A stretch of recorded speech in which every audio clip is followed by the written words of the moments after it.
मोहम्मद शफी मीर जो मेरा कजिन था, सुबह सवेरे हर रोज ये अजान देता था मस्जिद में जाके।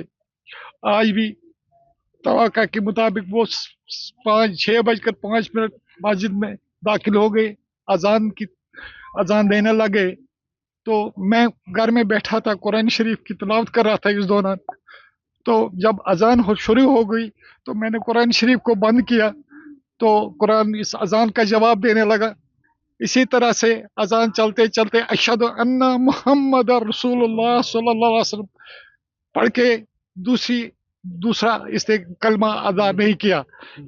जबकि इसी दौरान मैंने ड्रम की आवाज सुनी, एक बड़ी भारी फायर की आवाज, वो भारी आवाज थी। तो मैंने कुरान शरीफ को बंद किया तो अजान खत्म हो गई, इसके आगे अजान नहीं हुई। तो मैंने कुरान शरीफ को बंद किया। मेरे जहन में ये सोच आ गई कि मुझे लगता है शफी साहब को कोई चक्कर आ गया तो गिर गए, इसकी आवाज आ गई। तो इसी सोच में मैंने ये भी सोच लिया कि मेरे घर तक ये आवाज नहीं आ सकती गिरने की। तो 4-5 मिनट मैंने वेट किया। इसी अवस्था में मेरी बच्ची जो ऊपर वाली मंजिल में सोई थी दौड़ के आई, उसने मुझे कहा, पापा आप बैठे हो, शफी अंकल मर गए। मैंने कहा कैसे हुआ? तो मुझे जहन में आया कि कुछ हुआ है। मैं फौरन दौड़ के आया, तो यहाँ मैंने मेरा भांजा है मोहम्मद इकबाल मीर, तो मैंने उसको बुलाया। उन्होंने कहा वो शफी अंकल के साथ बारामूला गए हैं। तो तब पता चला बारामूला से हमें मैसेज आ गई कि इनको गोलियां लगी है। ये पता नहीं है भाई कि गोली कहाँ से आई, कहाँ से। जब हम मौके वारदात पर पहुंचे तो हमने देखा जो यहाँ पर हमारी माइक लगी अजान के लिए, उसके पीछे एक खिड़की है, कोई खिड़की का शीशा पूरा तोड़ा टूट चुका था, और उसके वो छींटे मस्जिद में गिरे थे सारे। तो हमें लगा अगर शफी साहब पीछे गिर जाते चक्कर आके तो ये जो कंधे शीशे के साथ टकराते तो शीशा बाहर आता, लेकिन शीशा बाहर, कोई शीशे का एक दिन का भी बाहर नहीं था, सारे दिन के मस्जिद के अंदर थे। तो से हो गया तो कुछ खून अंदर देखा मस्जिद में हमें पड़ा हुआ। इसी तरह से फिर हमें मैसेज आ गई शफी साहब को गोलियां लगी है 4 12 फायर की आवाज आपने मैंने सिर्फ ये आवाज सुनी जैसे मैंने फायर की आवाज सुनी, गम, बड़ी आवाज आ गई, एक ही आवाज आ गई, गम जैसे हो गया आवाज की। तो अजान के वक्त मैं अजान सुन रहा था, मैं सोया था तो लेकिन अजान सुन रहा था। उसके बाद जब उसने अशहदु अल्ला इलाहा इल्लल्लाह पढ़ा तो फायर की आवाज़ हो गई। मैं समझा क्योंकि हमारी माइक ख़राब थी, मैं समझा शायद क्योंकि मैं ही ठीक करता था, मैं समझा मत माइक ख़राब हो गई या उसका मत या कुछ फट गया, उसी की आवाज़ आ गई। हमने बस सीरियसली नहीं लिया। उसके बाद मेरी बहू ने खिड़की से, क्योंकि हम नमाज पढ़ने के लिए उठ रहे थे, मेरी बहू ने कहा कि उधर रोने की आवाज़ आ रही है। बाद में हम गए वहां पर, तो उधर मेरा भाई ये रोज अजान देता था, रोज अजान, इतवार के रोज आते हैं। ये पुलिस डिपार्टमेंट में एसएसपी थे, मैं उसका छोटा भाई हूँ। तो रिटायरमेंट कब ली थी? 212 में 2012 में। 2012 में। तो आज ये घर पे ही था या घर में ही था, घर में ही था। 50% से ज्यादा वोट जो है हम लोग 2024 लोकसभा चुनाव में हासिल करने वाले हैं, उसकी रूपरेखा भी तैयार कर रही है भारतीय जनता पार्टी। तमाम संगठन को तैयार किया जा रहा है और जो नए वोटर्स हैं उनको भी लुभाने की और उनके वोट को पाने की तैयारी में भारतीय जनता पार्टी। देखिए, हर चुनाव से पहले अमित शाह जी और प्रधानमंत्री इसी तरह की बातें करते हैं।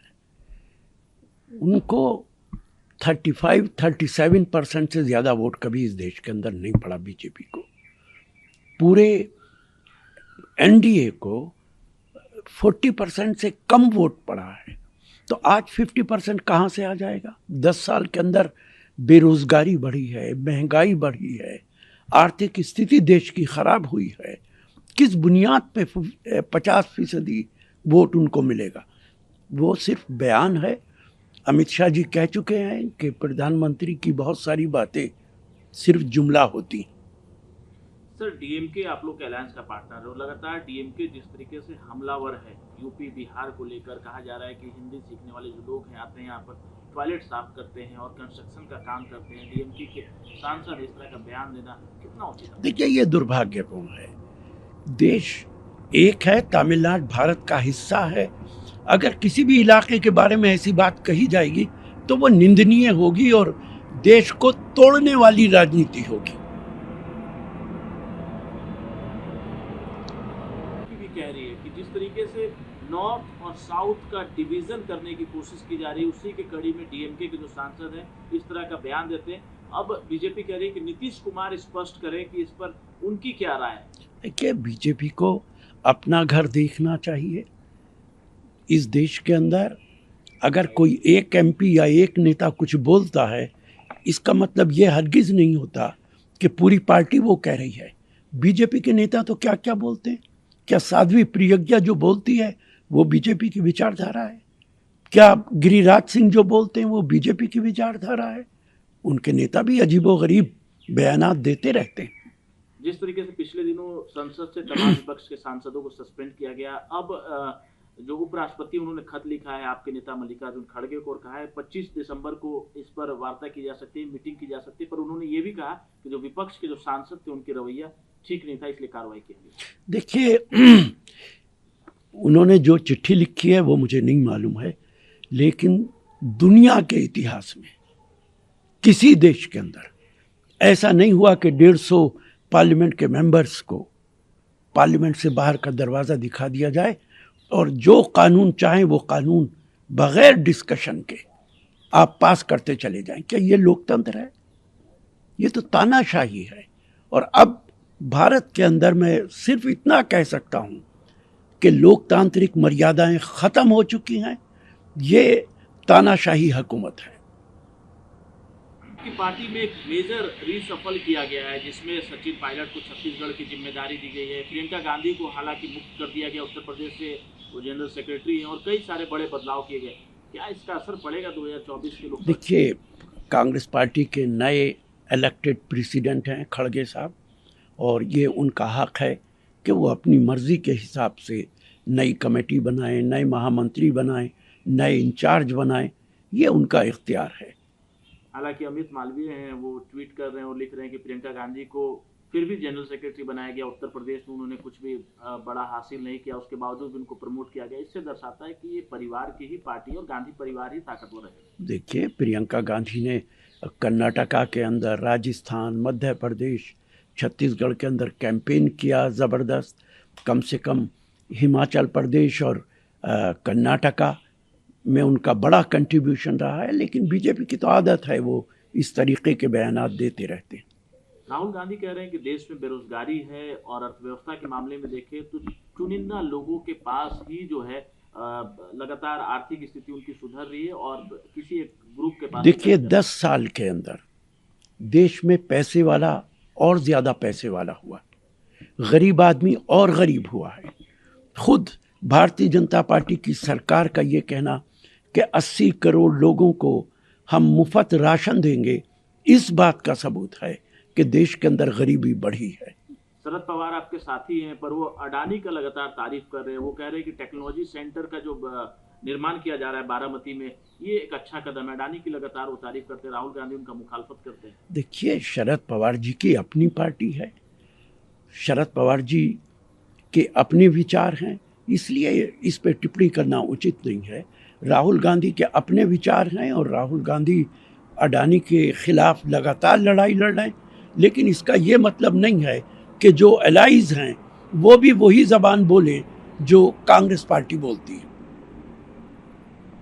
आतंकी हमला हुआ जम्मू कश्मीर में, फारूक अब्दुल्ला साहब अब गृह मंत्री अमित शाह को न्योता दे रहे हैं कि वहां पर आएं और लोगों की सेंटिमेंट्स को जाने। और कह रहे हैं कि लगातार हमारे लोगों को पुलिस जो है अब पकड़ना शुरू कर दी, उन्हें परेशान करने लगी। देखिए, अमित शाह जी को कश्मीर से कोई दिलचस्पी नहीं है। वहाँ पे तो लगातार आतंकी हमले हो रहे हैं, हमारे फौजी मारे जा रहे हैं। अमित शाह जी की दिलचस्पी तो सिर्फ इतनी है कि 370 का राजनीतिक फ़ायदा उठाया जा सके।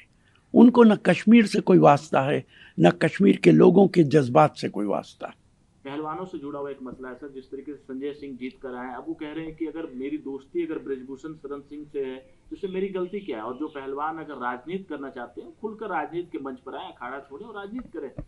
देखिए, ठीक है, ये उनका अपना मामला है, एक पहलवानों का संगठन है और इसमें बहुत ज़्यादा बाहर के लोगों को इंटरवीन करने की ज़रूरत नहीं है। वो तो कुछ महिलाओं ने जो शिकायत की थी, उन शिकायत पे कानून को काम करना चाहिए।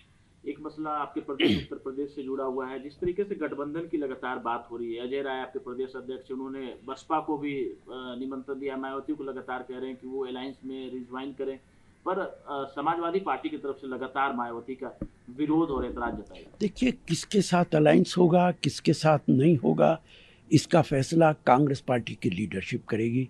इंडिया मौजूद है, इंडिया के अंदर अगर कोई भी दूसरी पार्टी शामिल होती है तो वो इंडिया के तमाम मेंबर्स के मशवरे से ही शामिल होगी। में आप लोगों की सरकार है, वहाँ पे हिजाब पर प्रतिबंध लगाने की बात हो रही है। हालांकि मुख्यमंत्री ने स्पष्ट किया है कि इस पर अभी कोई फैसला नहीं लिया गया है, इस पर फैसला लिया जाएगा और सेक्शन स्थानों में कैसे किया जाए उस पर भी तैयारी, पर बीजेपी हमलावर है। हिजाब पे किसी तरीके की कोई पाबंदी नहीं लगनी चाहिए और ना कर्नाटका के अंदर लगेगी। हिजाब किसी भी लड़के का अपना हक है, वो हिजाब इस्तेमाल करे या हिजाब इस्तेमाल ना करे, ये ना तो मुद्दा बन सकता है, ना इसके लिए सरकार किसी तरीके की पाबंदी लगा सकती। केरला में आपके नेताओं के ऊपर एफआईआर दर्ज किया जा रहा है, गिरफ्तारियां की जा रही है, बताया जा रहा है कि गलत तरीके से विरोध प्रदर्शन कर रहे हैं। प्रदेश अध्यक्ष के ऊपर भी जो है कई सारी कार्रवाई आपकी पार्टी की गई है। देखिए, वहाँ की सरकार लेफ्टिस्ट लोगों की सरकार है और उन्हें इस तरीके का काम कांग्रेस पार्टी के लोगों के साथ नहीं करना चाहिए।